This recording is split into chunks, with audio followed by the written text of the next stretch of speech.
Hello my dear students, कैसे हैं आप सभी। आई होप आप बहुत अच्छे होंगे। आज हम स्टार्ट करने वाले हैं अपना haloalkanes and haloarenes का पार्ट 2, जिसमें जिसमें हम स्टार्ट करेंगे method of preparation of alkyl halides.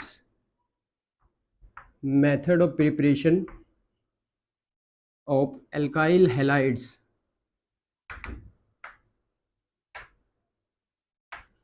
Part 1 में हमने मेथड ऑफ प्रिपरेशन स्टार्ट कर दिए थे, बट ये हमारा जो लेक्चर होगा, इस लेक्चर में हम सेकंड मेथड से स्टार्ट करेंगे। फर्स्ट मेथड क्या था हमारा, एल्केन का हेलोजिनेशन करने से, वो पूरी डिटेल में मैंने आपको वहां पे समझाया था। अब हम समझने वाले हैं सेकंड मेथड। फर्स्ट मेथड से हम समझ चुके हैं, सेकंड मेथड क्या है हमारा, एल्केन्स को प्रिपेयर करने का दूसरा मेथड है हमारा by alkenes. Second method is one of the most important method, इस चैप्टर के लिए बहुत ज़्यादा इंपॉर्टेंट है। एल्कीन्स द्वारा एल्काइल हैलाइड कैसे बनाए जा सकते हैं, इससे कन्वर्जन हमारे तैयार होते हैं। देखिए, एल्कीन हमारी दो टाइप की होती है। Alkenes are of two types. Alkenes are of two types. First one is symmetrical alkene. First one is symmetrical alkene and second one is unsymmetrical alkene. Second कौन सी है हमारी, अनसिमेट्रिकल एल्कीन। अब किस एल्कीन को सिमेट्रिकल बोला जाता है और किस एल्कीन को unsymmetrical. Symmetrical alkene means the number of hydrogens present between those carbon which containing double bond, the number of hydrogens should be same। अगर जिन दो कार्बन के बीच में डबल बॉन्ड लगा हुआ है, उन पे जो हाइड्रोजन की संख्या है, नंबर ऑफ हाइड्रोजन्स है, अगर वो सेम है तो that alkene will be symmetrical. Alkene का फीचर क्या होता है, इसमें डबल बॉन्ड प्रेजेंट होते हैं। जैसे आप ही देखिए, दिस इज इथीन, ये क्या है हमारा इथीन। सेकंड देखिए आप, CH3 CH double bond CH CH3, this is butene, ये क्या हमारा 1 2 3 4 butene. Butene is also a symmetrical alkene. Please check out number of hydrogens present over these two carbons are same, that's why it is symmetrical।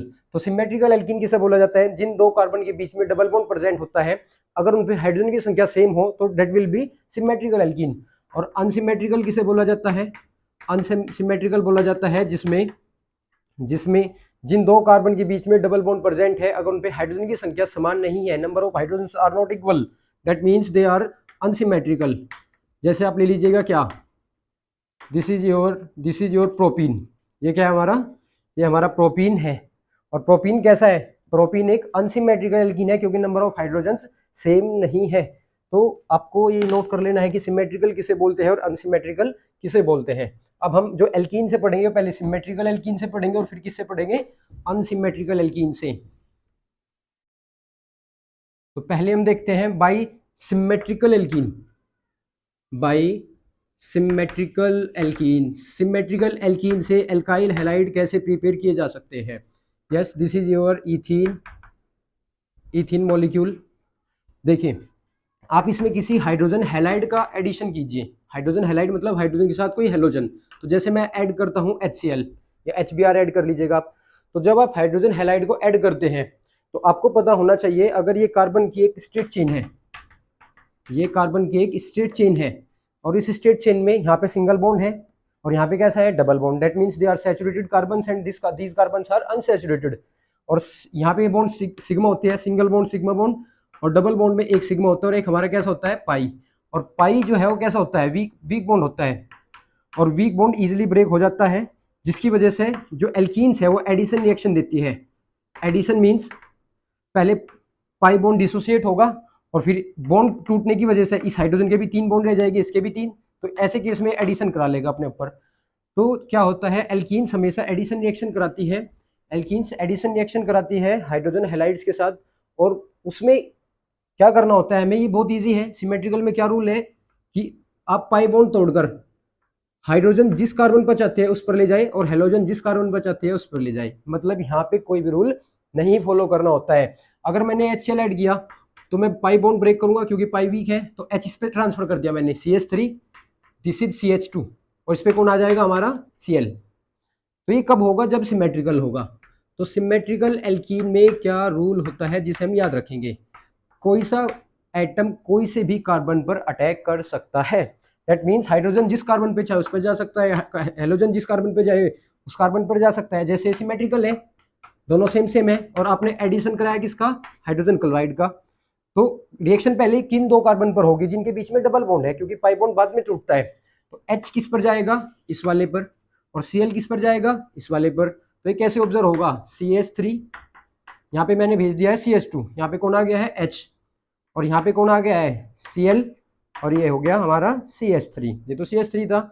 तो यहाँ पे जब symmetrical alkene लेते हैं तो क्या रूल होता है, सिमेट्रिकल एल्कीन में ये रूल होता है कि हाइड्रोजन और हेलोजन में से जिस कार्बन पर जाना चाहे उसी पर भी जा सकता है, इस पे कोई रेस्ट्रिक्शन नहीं होती है। अगर H इस पे चला गया है तो Cl इस पे जाएगा, या H इस पे चला गया है तो Cl इस पे जाएगा, पर रिएक्शन पहले उन दो कार्बन के बीच होगी जहां डबल बॉन्ड प्रेजेंट होगा। तो ये क्या बना गया, ये बन गया हमारा, ये है हमारा इथाइल क्लोराइड C2H5Cl, और ये क्या है हमारा 2 क्लोरोब्यूटेन, ये क्या है हमारा 2 क्लोरोब्यूटेन। तो ये एल्काइल हैलाइड हमने प्रिपेयर किए बाय सिमेट्रिकल एल्कीन। तो सिमेट्रिकल एल्कीन तो बहुत इजी मेथड होता है, इसमें क्या होता है डायरेक्ट HCl का या HBr का एडिशन कराइए और कोई सी पर भेज दीजिएगा, ये सिंपल बोलने वाली बात है। अब दूसरा क्या है हमारा, by unsymmetrical alkenes, by unsymmetrical alkenes. अब अनसिमेट्रिकल एल्कीन्स की बात करें तो date is CH3CH double bond CH2। अब मैं इस पे ऐड कर रहा हूँ किसका, HBr का एडिशन करा रहा हूँ, HBr का एडिशन करा रहा हूँ। देखिए अब ये एल्कीन कैसी है, अनसिमेट्रिकल है, और अनसिमेट्रिकल एल्कीन में क्या रूल होता है, यहाँ पे जब हम किसी अनसिमेट्रिकल एल्कीन में हाइड्रोजन हैलाइड का एडिशन कराते हैं तो हमें यहाँ फॉलो करना होता है मार्कोनिकोप्स रूल। किसका नियम, मार्कोनिकोप का नियम, मार्कोनिकोप्स रूल। तो मार्कोनिकोप्स रूल को हमें यहाँ पे थोड़ा सा क्या रखना पड़ता है, याद रखना पड़ता है। अब याद रखने का मैं एक बार बता देता हूँ मार्कोनिकोप्स रूल क्या है। ये 11th में पढ़ाया जाता है हमें, मार्कोनिकोप्स शॉर्ट में लिख देता हूँ मैं, हम इसे स्कूल में बोलते थे मार्कोनी, मार्कोनी मतलब मार्कोनिकोप्स, ठीक है। मार्कोनिकोप्स रूल में क्या बताया गया है, when hydrogen halide specially HBr hydrogen bromide, when hydrogen halide is added over the unsymmetrical alkene then hydrogen goes to that carbon, then hydrogen goes to that carbon on which number of hydrogen is already more, and halogen goes to on that carbon where number of hydrogen is already less। Okay, तो इसमें क्या बताया जाता है मार्कोनिकोप में कि hydrogen उस carbon पर अटैक करता है जिस पर हाइड्रोजन की संख्या ज्यादा है, और हेलोजन उस कार्बन पर अटैक करता है जिस पर हाइड्रोजन की संख्या कम है। अब आप सोच रहे हो इस पे 3 कार्बन है, बट रिएक्शन पहले उन 2 कार्बन पर होनी है जहां पे पाई बॉन्ड प्रेजेंस है, क्योंकि पहले पाई बॉन्ड ब्रेक होगा तब रिएक्शन होगी, तो वहां पे तो रिएक्शन जाने का कोई मतलब ही नहीं होगा। तो क्या होगा, इसे जनरली याद रखने के लिए मैं आपको एक ट्रिक बताता हूँ, इसे आप कैसे याद रखेंगे। एक डायलॉग है, इसे आप ऐसे बोल सकते हैं कि अमीर और अमीर हो जाएगा। क्या बोला मैंने, अमीर और अमीर हो जाएगा। अमीर और अमीर हो जाने का क्या मतलब है कि H उस कार्बन पे जाएगा जिस पर पहले से ही H की संख्या ज्यादा है, H उस कार्बन पर जाएगा जिस पे H की संख्या पहले से ही ज्यादा है। तो यू कैन ऑब्जर्व कि हाइड्रोजन उस कार्बन पर जाएगा जिस पर पहले से ही हाइड्रोजन की संख्या ज्यादा है, और Br किस पर जाएगा, जिस पर हाइड्रोजन की संख्या कम है। तो मैं इसे कैसे नोट डाउन कर सकता हूँ, CH3, CH पर कौन आ जाएगा, Br, और इस पर कौन आ जाएगा हमारा CH3। ओके स्टूडेंट्स, तो you can understand this easily and note down please, इसे नोट कीजिएगा। देखिए एक और बताता हूँ मैं example, CH3 C double bond CH CH3 and CH3। What is this, this is 2 methyl, इधर से काउंटिंग करेंगे 1 2, तो दिस इज 2 मिथाइल ब्यूटूइन। ये क्या हमारा 2 मिथाइल ब्यूटूइन। अगर 2 मिथाइल ब्यूटूइन पर आप किसका एडिशन कराएंगे, HBr का एडिशन कराएंगे, तो बताइए मुझे क्या प्रोडक्ट बनेगा, बताइए क्या प्रोडक्ट बनेगा, please check what will be the product of this reaction, please check इस रिएक्शन का प्रोडक्ट क्या होगा। देखिए इस कार्बन, देखिए इन दोनों में से हाइड्रोजन की संख्या किस पर ज्यादा है, इस पर, तो इस पर तो एडिशन होगा H का, और इस पर एडिशन किसका होगा, Br का। तो it will looks like CH3, C पर CH3 है ऑलरेडी, यहाँ पे कौन आएगा Br, क्योंकि इस कार्बन पर हाइड्रोजन की संख्या कम है, इस पे कौन आएगा H, और ये क्या हो जाएगा हमारा CH3। ओके स्टूडेंट्स, तो ये एल्कीन्स के द्वारा हमारे बनाए जाने वाले एल्काइल हैलाइड्स के मेथड है, जिसमें हम किसका रूल का फॉलो करते हैं, मार्कोनिकोप्स और मार्कोनिकोप्स का। पर मार्कोनिकोप कब रूल अप्लाई होगा, जब हमारी एल्कीन कैसी होगी, अनसिमेट्रिकल। अगर एल्कीन सिमेट्रिकल है तो हाइड्रोजन की संख्या सेम होगी, और अगर हाइड्रोजन की संख्या सेम होगी तो आप कोई से पर भी भेज सकते हैं। तो सिमेट्रिकल एल्कीन में क्या रूल होगा, कोई से पर भी जा सकता है, और अनसिमेट्रिकल एल्कीन में क्या रूल होगा कि H उस पर जाएगा जिस पर H की संख्या और ज्यादा है, दैट मीन्स अमीर और अमीर हो जाएगा। ऐसे याद रख सकते हैं आप इसे। अब हमारा देखिए एक और चीज यहाँ पे जो नोट डाउन करने वाली है वो मैं बताता हूँ। जैसे ये है हमारा CH3 CH double bond CH2, what is the name of this compound, this compound is named as propene, इस कंपाउंड का नाम है propene, and this compound is CH3 CH CH2 Cl। अब देखिए दो कंपाउंड हमारे पास में है, ये कंपाउंड है हमारा प्रोपीन और ये कंपाउंड है हमारा 1 क्लोरोप्रोपेन। क्या है हमारा, क्लोरोप्रोपेन भी हम इसे बोल सकते हैं। अब मान के चलिए हमें इस कंपाउंड से एक कंपाउंड फॉर्मेशन करना है, तो इस कंपाउंड का फॉर्मेशन कैसे होगा, अब बताइए क्या करना चाहिए मुझे। अगर मैं इस कंपाउंड में HCl का एडिशन करूं, किसका एडिशन करूं, HCl का, तो H किस पर जाएगा, जिस पर H की संख्या ज्यादा है, और Cl किस पर जाएगा, जिस पर H की संख्या कम है। तो यहाँ पे कौन आ जाएगा, H, और यहाँ पे कौन आ जाएगा, Cl। तो Cl बीच में आया तो 2 क्लोरोप्रोपेन इस कंपाउंड का नाम होगा, क्या होगा, 2 क्लोरोप्रोपेन। तो हमें क्या बनाना है, 1 क्लोरोप्रोपेन, हमें क्लोरीन कहाँ पे लेनी है, बाहर की तरफ। तो ये कन्वर्जन हम कैसे करेंगे, देखिए इस पे आप HCl डाल के मार्कोनिकोप्स का रूल नहीं लगा सकते हैं, इसका रूल नहीं लगा सकते आप, मार्कोनिकोप्स का रूल इस पे नहीं लगेगा, क्योंकि H उस पर जाएगा जिस पे H की संख्या ज्यादा है और क्लोरीन बीच में चला जाएगा, तो इट विल बी 2 क्लोरोप्रोपेन। तो ऐसे केस में हम क्या करते हैं, एक नया रूल पढ़ते हैं, that is anti Markovnikov's rule, anti Markovnikov's rule, या इसी रूल को दूसरा बोला जाता है peroxide effect, peroxide effect. Kharasch नामक एक साइंटिस्ट ने इसे दिया था, तो खैरेस इफेक्ट इसे भी बोला जाता है, इसी रूल को खैरेस इफेक्ट या खैरेस रूल भी बोला जाता है, प्रोक्साइड इफेक्ट या एंटी मार्कोनिकोप। देखिए मार्कोनिकोप का उल्टा एंटी, विपरीत है किसका, मार्कोनिकोप का उल्टा है। अब मार्कोनिकोप में क्या होता है, H उस पर जाता है जिसपे पहले से H की संख्या ज्यादा है, अब यहाँ पे ऐसा नहीं होगा, अब H उस पे जाएगा जिसपे H की संख्या पहले से ही कम है, this is called anti Markovnikov's rule. पर ये कब होगा, जब हम उस रिएक्शन को किसकी प्रेजेंस में कराएंगे, प्रोक्साइड की प्रेजेंस में कराएंगे, किसकी प्रेजेंस में, प्रोक्साइड की प्रेजेंस में। अब ये प्रोक्साइड क्या होता है, एक्चुअली में प्रोक्साइड क्या होता है, हमारा प्रोक्साइड बॉन्ड होता है, प्रोक्साइड बॉन्ड। अब ये प्रोक्साइड बॉन्ड क्या होता है, जब ऑक्सीजन ऑक्सीजन के बीच पाए जाने वाला बॉन्ड क्या हो, सिंगल, तो ऐसे बॉन्ड को बोलते हैं हम क्या, प्रोक्साइड बॉन्ड। प्रोक्साइड बॉन्ड एक बहुत ही वीक नेचर का होता है, it is a weak bond. अभी ये रीजन नहीं बता रहा हूं मैं आपको यहाँ पे कि प्रोक्साइड की प्रेजेंस में रिएक्शन कैसे उल्टी हो जाती है, क्योंकि ये सारे दोनों के दोनों मार्कोनिकोप और एंटी मार्कोनिकोप कहाँ के रूल्स है, हमारे 11th क्लास के। तो अभी डायरेक्ट हम प्रिपरेशन सीख रहे हैं, तो ये रूल्स नहीं सीख रहे हैं, बट मैं इनकी मतलब बता रहा हूँ कि आप इसे कैसे याद रखोगे, ऐसा बताने की कोशिश कर रहा हूँ। तो प्रोक्साइड की प्रेजेंस में प्रोक्साइड बॉन्ड बताते हैं, प्रोक्साइड बॉन्ड ऑक्सीजन ऑक्सीजन के बीच में जो सिंगल बॉन्ड प्रेजेंट होता है उस बॉन्ड को बोलते हैं प्रोक्साइड बॉन्ड। प्रोक्साइड बॉन्ड एक वीक बॉन्ड होता है। अब ये मिलता है आपको, जैसे आपके पास एक कंपाउंड होता है H2O2, H2O2, H2O2 क्या है हमारा, हाइड्रोजन प्रोक्साइड, और हाइड्रोजन प्रोक्साइड की स्ट्रक्चर अगर आप बनाने की कोशिश करेंगे तो it will looks like that, ये इस प्रकार नजर आएगा H2O2। अब H2O2 हाइड्रोजन प्रोक्साइड है और इसमें प्रोक्साइड बॉन्ड प्रेजेंट है, तो यहाँ पे आप H2O2 भी लिख सकते हैं, यहाँ पे आप ऐसा भी लिख सकते हैं, ऐसा, ये भी प्रोक्साइड का वो है, हिंट है। यहाँ पे आप इसके नीचे प्रोक्साइड भी लिख सकते हैं, ये कुछ भी एक चीज कोई सी भी लिख दीजिएगा आप।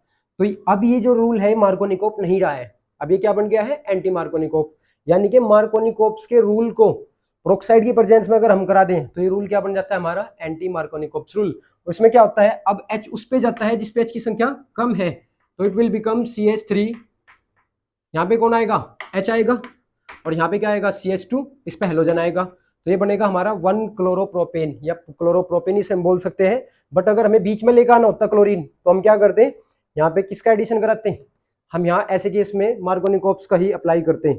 Okay students, please note down it, आप इसे नोट कीजिए।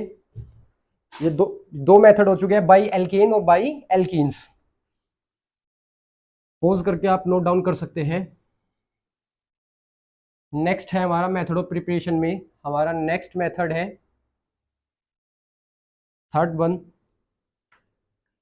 थर्ड मेथड है हमारा किससे, बाई एल्कोहल्स, बाई एल्कोहल्स के द्वारा।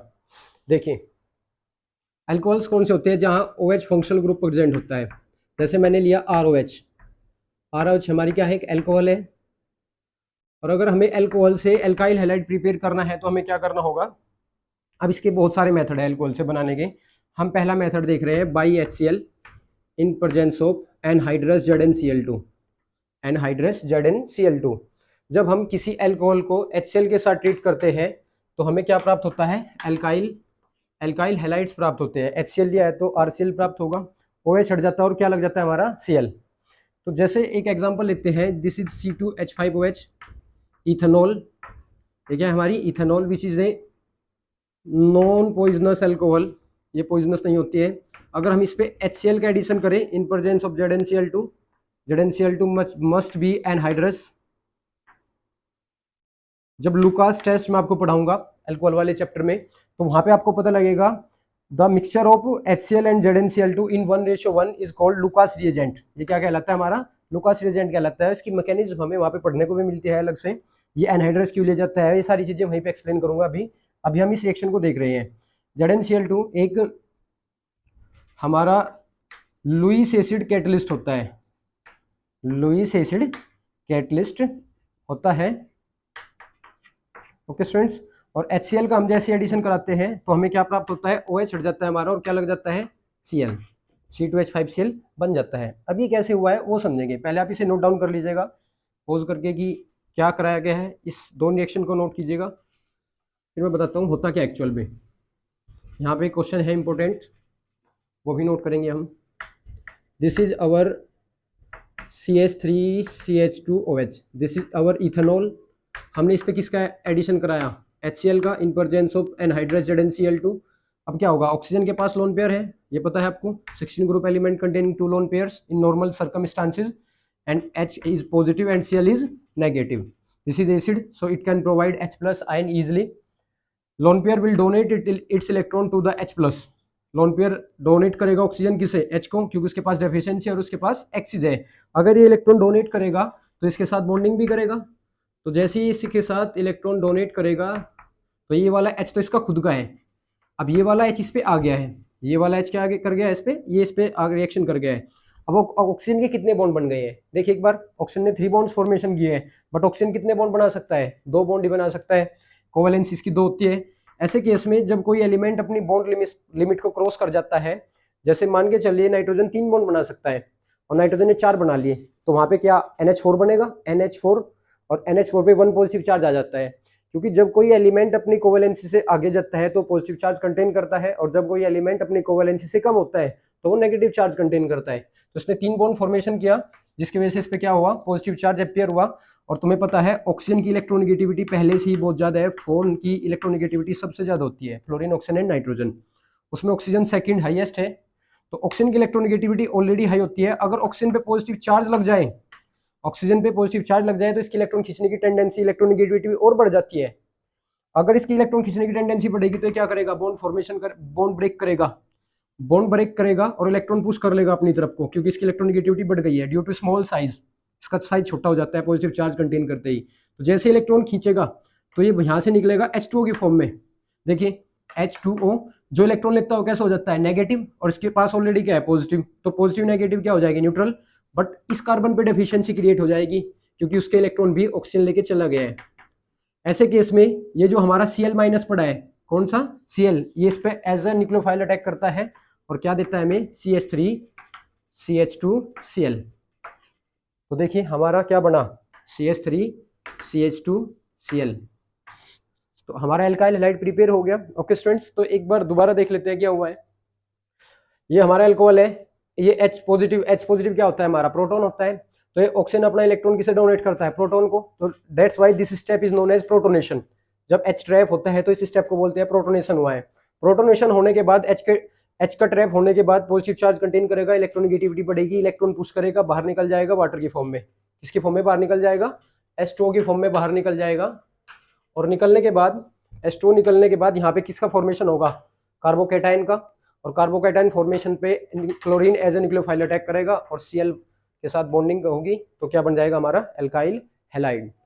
यह मेथड बिल्कुल आसान है, यानी कि आप यहाँ पे आप क्या याद रखेंगे, अगर एल्कोहल्स पे HCl along with ZnCl2 डाला गया, HCl along with ZnCl2, तो आपको क्या करना है, OH हटाना है और क्या लगाना है आपको, Cl लगाना है। It is a direct method to be learn. देखिए दिस इज CH3, C पर CH3 और CH3, ये क्या है हमारा, it is A 3 degree alcohol. ये कितना है हमारा, 3 degree alcohol. This is CH3, CH3 CHOH, this is our 2 degree alcohol, और CH3 CH2OH, ये कितनी है हमारी, 1 डिग्री अल्कोहल। अगर इन एल्कोहल्स का पर मैं HCl ऐड करता हूं इन प्रेजेंस ऑफ ZnCl2, इसकी प्रेजेंस में, ZnCl2 की प्रेजेंस में, तो क्या आप मुझे बता सकते हैं ZnCl2 along with HCl, same reagent and same reagent. और यहाँ पे आपको पता है प्रोडक्ट तो सभी को समझ में आ गया होगा, OH हट जाएगा, Cl लग जाएगा, तीनों केस में ही। This reaction is A, this reaction is B and this reaction is C। अगर मैं बात करूं रेट ऑफ रिएक्शन की, रेट ऑफ रिएक्शन की, कि किस रिएक्शन की रेट ज्यादा होगी, मतलब ये है कि OH किस में से जल्दी हटेगा और हेलोजन किस में जल्दी ट्रैप होगा, तो इनमें से रेट ऑफ रिएक्शन किसकी ज्यादा होगी, A की, B की या C की। तो यहाँ पे क्या आप समझ सकते हैं, अगर आपको पता है तो आप कमेंट बॉक्स में कमेंट कर दीजिएगा। साथ साथ मैं बता देता हूँ क्या रीजन है। देखिए जब यहाँ से OH हटेगा तो यहाँ पे कार्बोकैटायन फॉर्मेशन होगा, जब यहाँ से OH हटेगा तो यहाँ कार्बोकैटायन फॉर्मेशन होगा, जब यहाँ से OH हटेगा तो यहाँ कार्बोकैटायन फॉर्मेशन होगा। ये वाला कार्बोकैटायन कितने डिग्री है, 1 2 3 3 डिग्री। ये कार्बोकैटायन कितने डिग्री है, 2 डिग्री। और ये कार्बोकैटायन कितने डिग्री है, 1 डिग्री। अब कार्बोकैटायन की स्टेबिलिटी का ऑर्डर क्या होता है, 3 to 1। कार्बोकैटायन की स्टेबिलिटी का ऑर्डर क्या होता है, 3 to 1। 3 degree carbocation are more stable. और एक सिंपल सा रूल क्या है हमारा, जहां पे इंटरमीडिएट की स्टेबिलिटी जितनी ज्यादा होगी, इंटरमीडिएट की स्टेबिलिटी जितनी ज्यादा होगी, reaction intermediate, carbocation, कार्बोएनायन, free radical, कुछ भी हो सकता है, ये कार्बोकैटायन है। तो इंटरमीडिएट की स्टेबिलिटी जितनी ज्यादा होती है वहां रिएक्शन की रेट उतनी ही ज्यादा होती है। आप समझ सकते हैं, कॉमन सेंस थे। जो कार्बोकैटायन बनना पसंद करता है, जिसकी स्टेबिलिटी ज्यादा है, वो रिएक्शन जल्दी करा लेगा, ठीक है, क्योंकि उसका फॉर्मेशन जल्दी हो जाएगा, वो स्टेबल फील करेगा अपने आप में। तो यहाँ पे क्या ऑर्डर आएगा रिएक्शन का, रिएक्शन का ऑर्डर आएगा 3 डिग्री कार्बोकैटायन ज्यादा स्टेबल है तो जल्दी फॉर्म करेगा, तो Cl जल्दी अटैक करेगा। तो रेट ऑफ रिएक्शन का जो ऑर्डर होगा वो क्या होगा, A B C। That means 3 degree alcohol में हमारा OH जल्दी हटेगा और Cl ज्यादा जल्दी ट्रैप होगा। तो ये क्वेश्चन आप नोट कर सकते हैं जो आपको काम आ सकता है। नेक्स्ट मेथड हमारा बहुत ज़्यादा यूज होगा पूरी ऑर्गेनिक केमिस्ट्री के अंदर। देखिए ये भी हमारा बाई अल्कोहल से है, but reagent will be change. Reagent क्या हो जाएंगे हमारे, चेंज हो जाएंगे, बाई अल्कोहल्स। अब देखिए ये इसकी जो मैकेनिज्म है ये कैसे हुई है, ये वाली अल्कोहल वाले चैप्टर में बताऊंगा, क्योंकि वहां पे फिर ये पढ़ना होता है दोबारा अल्कोहल वाले में। तो यहाँ तो मेथड ऑफ प्रिपरेशन बढ़ रही है, इसलिए यहाँ पे इनकी मैकेनिज्म नहीं बताऊंगा। 3 रिएक्शन है और 3 की आपको जो है ना, मतलब मैकेनिज्म वहीं पे बताऊंगा, तो आपको याद रखनी है अभी। फिर मैं जब वो चैप्टर स्टार्ट करूंगा तो आप समझ जाओगे कि ये ऐसे ऐसे हुआ है। तो हमारे पास में अगर कोई भी अल्कोहल है, कोई भी अल्कोहल है, और आपने फॉस्फोरस के हैलाइड्स डाले, जैसे PCl5, नेक्स्ट है हमारा क्या, PCl3।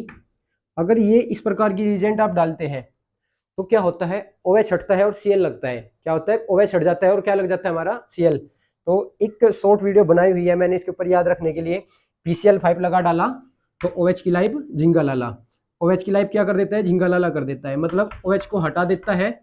चाहे PCl5 हो चाहे PCl3 हो, ये दोनों के दोनों ही पूरी मैकेनिज्म के साथ बताऊंगा। वहां पे साइड प्रोडक्ट क्या क्या होते हैं, क्यों बनते हैं, सब कुछ डिटेल में बताऊंगा जब मैकेनिज्म पढ़ाऊंगा। तो यहाँ पे याद रखने वाली बात है, PCl5 लगा डाला तो OH की लाइफ झिंगा लाला, डेट मीन्स OH हट जाएगा और क्या लग जाएगा, यहाँ पे लग जाएगा आपका Cl। अगर आपने PBr5 लिया है तो यहाँ पे Cl है, तो अगर Cl है तो Cl आएगा, और Br है तो यहाँ पे कौन आएगा, Br। यहाँ पे भी सेम ऐसे ही होगा।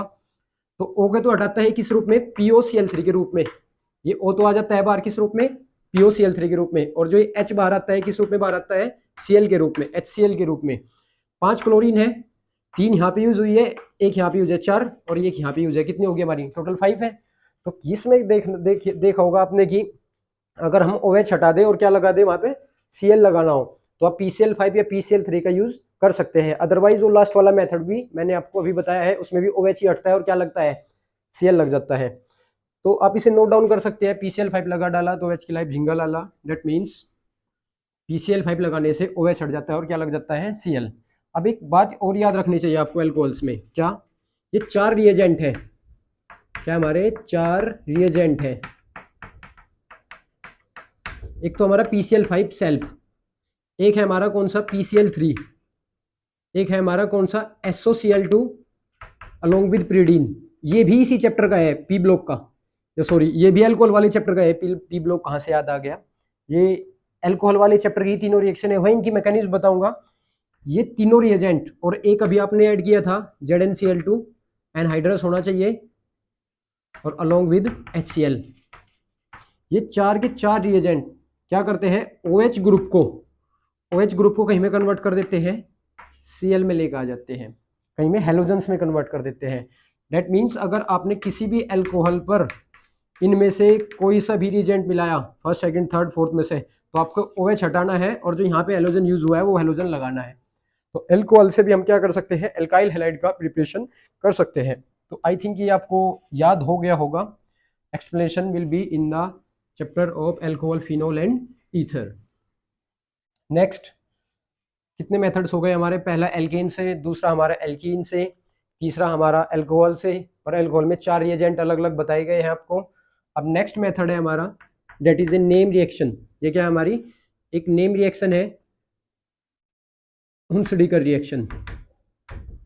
हुंसडीकर रिएक्शन, हुंसडीकर रिएक्शन, हुंसडीकर रिएक्शन क्या है, व्हेन सिल्वर सोल्ट, आप नोट कर सकते हैं मेरे साथ साथ, इसका जो स्टेटमेंट है नेम रिएक्शन का स्टेटमेंट बहुत ज्यादा इंपॉर्टेंट होता है, तो आप नोट कर सकते हैं, when silver salt of carboxylic acid, when silver salt of carboxylic acid react with bromine liquid, react with bromine liquid in presence of carbon tetrachloride CCl4, in presence of carbon tetrachloride, then alkyl bromides are obtained, and this reaction is known as, Hunsdiecker reaction. Hunsdiecker, इस reaction को हम क्या बोलते हैं, हुंसडीकर reaction. तो देखिए अब ये रिएक्शन कैसे हुई है, देखिए दो प्रकार से मैं सब आपको याद रखवाऊंगा, एक इसकी मैकेनिज्म और दूसरा इसे आप डायरेक्ट याद रख सकते हैं। डायरेक्ट याद रखना थोड़ा इजी होता है, मैकेनिज्म को आपको थोड़ा ज़्यादा प्रैक्टिस करना होता है, वो तब याद रहती है। अब आपको एक बात मैंने पहले भी बता चुका हूँ, अब फिर दोबारा बता रहा हूँ, सिल्वर जो है वो हेलोजन का शौकीन होता है। शौकीन होने का मतलब वेस्ट के साथ बहुत इजीली रिएक्शन कर लेता है। Silver is fond of halogens, silver is fond of halogens. तो Ag किसके साथ रिएक्शन कर सकता है, AgBr के साथ रिएक्शन करता है, तो यहाँ से बनेगा AgBr, क्योंकि Ag पे 1 पॉजिटिव है, Br पे 1 नेगेटिव है, दे विल कैंसिल आउट, तो यहाँ से AgBr बनेगा। अब क्या बचा हुआ है, एक Br बचा हुआ है, यहाँ से कौन सी गैस निकाल दो, CO2, यहाँ से कौन सी गैस निकाल दो, CO2, यहाँ से आप CO2 निकाल दीजिएगा, तो क्या बचा, एक R बचा और एक Br बचा। RBr क्या हमारा, एल्काइल ब्रोमाइड, तो AgBr निकलेगा, एक Br बचा रहेगा, यहाँ से CO2 गैस निकल जाएगी। अब यहाँ से ये भी हट गया, ये भी हट गया, तो R बचा और Br बचा, तो ये क्या बना, एल्काइल ब्रोमाइड। एल्काइल ब्रोमाइड भी हमारे एल्काइल हैलाइड से होते हैं, तो हमने क्या किया, डीकार्बोक्सिलेशन में, सॉरी हुंसडीकर मेथड द्वारा हमने इसे बना लिया है। तो स्टेटमेंट मैच कर लीजिएगा एक बार रिएक्शन से, when silver salt of carboxylic acid, किसी कार्बोक्सिलिक एसिड का सिल्वर सोल्ट जब ब्रोमीन लिक्विड के साथ कार्बन टेट्राक्लोराइड की प्रेजेंस में रिएक्शन करता है, तो क्या होता है, एल्काइल ब्रोमाइड प्राप्त होता है, alkyl bromide is obtained and this reaction is called Hunsdiecker reaction. Okay students, you can note down this reaction. इस रिएक्शंस के कुछ फीचर्स होते हैं, अभी वो बताता हूँ, इसकी मैकेनिज्म भी बताता हूँ साथ साथ में। देखिए सबसे पहले इसकी थोड़ा शॉर्ट मैकेनिज्म देख लीजिएगा एक बार, क्या देख लीजिएगा, शॉर्ट मैकेनिज्म। फिर एक क्वेश्चन बताऊंगा, एक दो इंपॉर्टेंट चीजें बताऊंगा इस रिएक्शन से रिलेटेड, हुंसडीकर रिएक्शन की मैकेनिज्म। देखिए this is RCOOAg and this is your Br2, ये क्या हमारा Br2 है।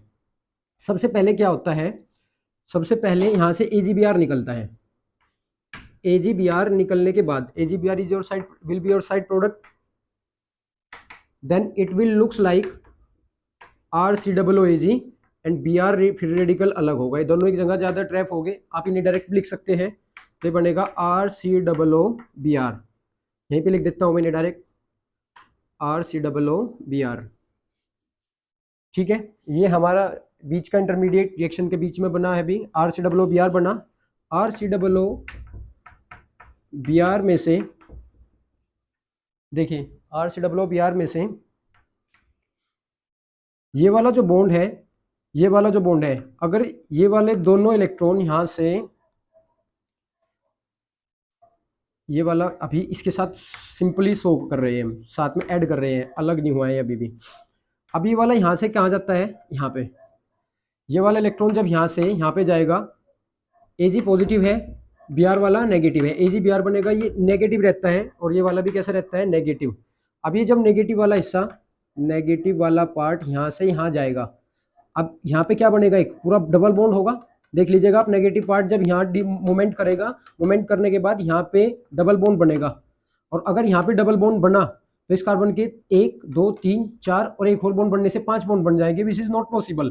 तो ऐसे केस में ये क्या करता है, ये बॉन्ड इधर ब्रेक कर लेता है, तो यहाँ पे क्या होता है, एल्काइल फ्री रेडिकल जनरेट हो जाता है और यहाँ से पूरा CO2 गैस इवोल्व हो जाता है। कौन सा गैस है हमारा, ये CO2 गैस इवोल्व हो जाता है बाहर। जैसे ही यहाँ से CO2 गैस इवोल्व होगी तो एल्काइल अलग बचा हुआ है और Br अलग बचा हुआ है। RBr क्या बनाएंगे, RBr बनाएंगे एल्काइल ब्रोमाइड। क्या बनाएंगे, एल्काइल ब्रोमाइड। ये भी शेयर करेगा और ये भी इलेक्ट्रॉन शेयर करेगा, और इलेक्ट्रॉन शेयरिंग की वजह से इनके बीच में कैसा बॉन्ड आएगा, कोवेलेंट बॉन्ड आएगा। तो ये हमारा कौन बना, एल्काइल ब्रोमाइड। अब यहाँ से पहला क्वेश्चन ये पूछा जा सकता है, एक बार दोबारा देख लीजिएगा, Ag के साथ पहले Br निकलता है, एक Br रह जाता है, वो Br उस पर चला जाता है, ये नेगेटिव चार्ज अंदर की तरफ मूवमेंट करता है, अंदर की तरफ मूवमेंट करने की वजह से इस कार्बन के कितने बॉन्ड बन जाते हैं, 5। तो ये वाला बॉन्ड इधर शिफ्ट हो जाता है, ये शिफ्ट होने की वजह से यहाँ पे एल्काइल फ्री रेडिकल जनरेट होगा, Br फ्री रेडिकल पहले से अवेलेबल है, RBr बनेगा, तो एल्काइल ब्रोमाइड फॉर्मेशन होगा, और CO2 गैस कहाँ हो जाएगी हमारी, बाहर। CO2 गैस बाहर निकल जाएगी, क्योंकि ये बनेगा पूरा C double bond O, C double bond O और C double bond O, this is our CO2। यही क्या है, हमारी CO2 है ना, तो CO2 बाहर निकल जाएगी। एल्काइल फ्री रेडिकल और Br फ्री रेडिकल क्या बनाएंगे, RBr, तो एल्काइल ब्रोमाइड बन जाएगा। अब पहला क्वेश्चन यहाँ से ही आता है कि why alkyl fluorides cannot be prepared, why alkyl fluorides cannot be prepared by the Hunsdiecker reaction, Hunsdiecker reaction के द्वारा alkyl fluorides का प्रिपरेशन क्यों नहीं होता है। तो जब मैंने आपको पहले वाला पार्ट 1 पढ़ाया था, तो मैंने उसमें एल्केन की रिएक्शन कराई थी और वहां पे बताया था the free radical of fluorine is explosive in nature. Fluorine का जो फ्री रेडिकल होता है वो कैसा होता है, एक्सप्लोजिव नेचर का होता है।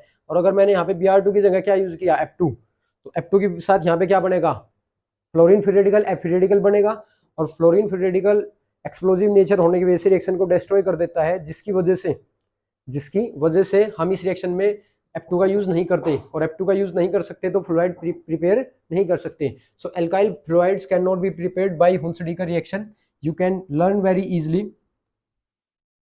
Note down please if you want to note this, अगर आप इसे नोट करना चाहते हैं तो नोट कर सकते हैं मैकेनिज्म को। मैकेनिज्म ज़्यादा इंपॉर्टेंट नहीं होता है, बोर्ड एग्जाम के पॉइंट से आपको याद होना चाहिए और रिएक्शन का यूज कैसे होगा।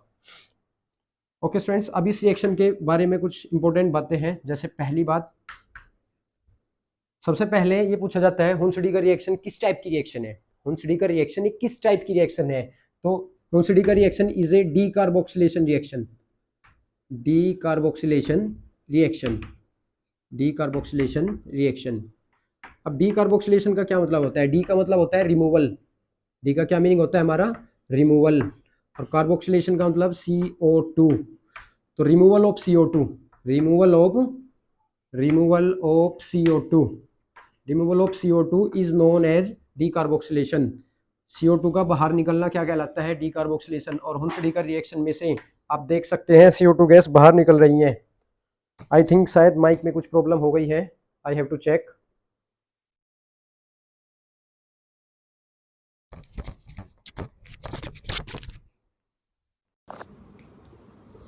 आई थिंक स्टूडेंट माइक में अभी कुछ प्रॉब्लम हो रही है, शायद ये डाउन हो गया है।